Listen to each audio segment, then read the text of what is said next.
come homeschool with me as I teach my kids the story of St. Francis of Assisi. So I have 4 kids.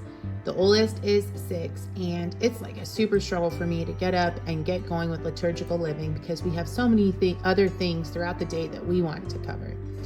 So the Song of St. Francis is a book for younger kids, and it just briefly touches upon who St. Francis was. And it goes through colors and parts of the earth, and it talks about angels, and it's just a cute little primer for younger kids. But if you want something for older kids, like my 6-year-old did well with this book by Magnificat. It's probably a little bit above his head, and it's longer, so we did it in shorter bursts.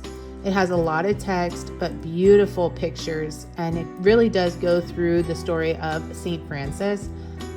I love reading books because they're quick and easy. You can just pop them out, and they're great as gifts. So if you want to put this on a Christmas list or on an Easter basket stuffer list, or sometimes St. Nicholas will give my kids books. I do include a link below if you want to save it. Another thing we like to do is this printable. And in this printable, we have a picture of St. Francis of Assisi so the kids can learn what he looks like. They also go through St. Francis, a little bit about his life and what's interesting for kids. It's written specifically for like elementary students. And then at the end of it, they color this page, and they started to associate these types of activities with St. Francis. So he was the patron of animals. He was a soldier. He shared his wealth. He founded the Poor Clares, what he looked like, and that he also rebuilt churches and cathedrals.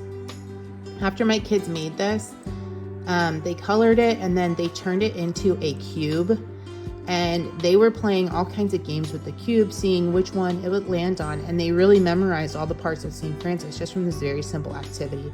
So I love that this activity was really quick and easy because we spent most of the day at the doctor's office, and so when we came home, the last thing I wanted to do was bake a St. Francis shaped cake. And I really didn't want to think about planning. And so if you're a member inside this membership, it includes 6 feast days, and then there's 2 bonus drops throughout the month for the feast days. And it's all done for you, and I love that. It requires no thinking. And then after we did all of that, I put on this little movie about St. Francis on YouTube, and I can also link that below.